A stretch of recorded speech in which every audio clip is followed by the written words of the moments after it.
RCB forever. ఈసాల cup నందే నందే.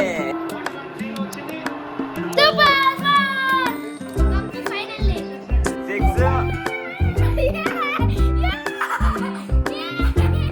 RCB గెలిచిన తర్వాత వాడు ఒక్కడైనా సరే కనుక సెలబ్రేషన్ చేసుకుంటాడు.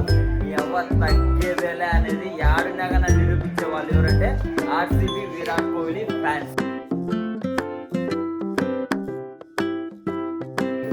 ఫస్ట్ అయితే గుజరాత్ అయితే ఆడేసింది గైస్ బ్యాటింగ్. ఇప్పుడు గుజరాత్ అయితే 155 కొట్టింది. ఇప్పుడు మన ఆర్సీబీ టార్గెట్ 156 ఈజీ టార్గెట్. కాబట్టి మన ఆర్సీబీనే విన్ అవుతుంది. RCB for ever. జై విరాట్ కోహ్లీ. సో ఫైనల్ అయితే సెకండ్ ఇన్నింగ్స్ స్టార్ట్ అయిపోయింది గైస్. ఎవరైతే దిగినారు బ్యాట్స్మెన్? వెంకట్ విరాట్ కోహ్లీ. సో పక్కా వచ్చే సూచనలు ఉంటాయా? సెంచరీ కాదు, హాఫ్ సెంచరీ. చాలా కప్ అందే.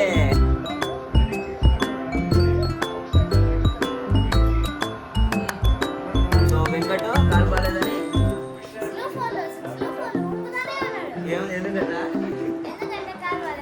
పరిగెత్తలేడు కాబట్టి 6 4 వాన్స్తాడు అంతే. ఇక్కడైతే 8 ఓవర్లలో అయిపోతుంది. 10 ఓవర్లలో అయిపోగొడతారా? విరాట్ కోహ్లీ 4 కొట్టాడు.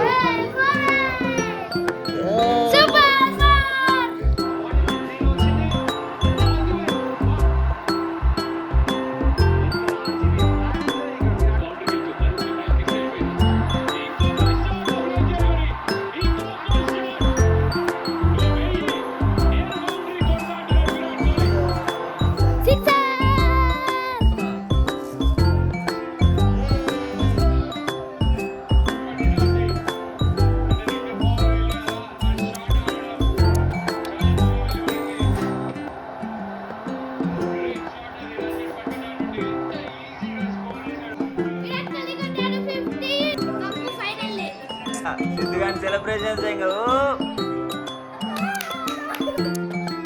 6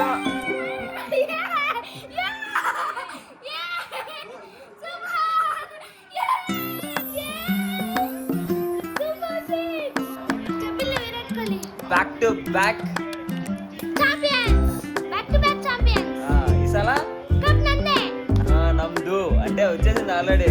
ఈసాల కప్ నందు. సిద్ధు గారు మీరు ఏమనుకుంటున్నారు? బ్యాక్ టు బ్యాక్ కప్ గెలిచారు కదా ఆర్సీబీ. ఈసాల కప్ నందు ఫుల్ హ్యాపీ.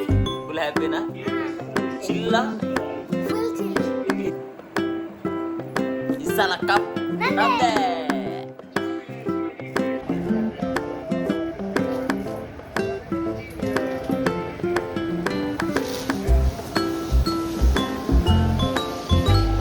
సో అది మా అన్నమాట గైస్. సో ఇక్కడ చూసుకున్నట్టయితే కనుక ఒక సింగిల్ పిల్లోడు ఎవడున్నా ఎవడు లేకపోయినా సెలబ్రేషన్ చేసుకోవాలనుకుంటే కనుక ఆర్సీబీ గెలిచిన తర్వాత వాడు ఒక్కడైనా సరే కనుక సెలబ్రేషన్ చేసుకున్నాడు. ఎవరు తగ్గేదేలే అనేది యాడున్నా కానీ నిరూపించే వాళ్ళు ఎవరంటే RCB Virat Kohli fans. So అదనమాట విశేషం. సో ఇందాక మీరు చూసుకున్నట్టయితే కనుక రోడ్లో ఒక పిల్లోడు ఒక్కడే అనమాట. రోడ్లో ఈజీలో ఎవరే కనలేరు. ఈ టైం అయితే కనుక క్రాకర్స్ పెడుతున్నాడు. ఆర్సీబీ ఫ్యాన్స్ అంటే ఎలా ఉంటారంటే ఒక్కడనే కనుక సోలోగా ఉంటాడు, ఎవరినే కానీ పట్టించుకోడు. We are RCB fans. ఏమంటావు? ఈసాల కప్ నందు.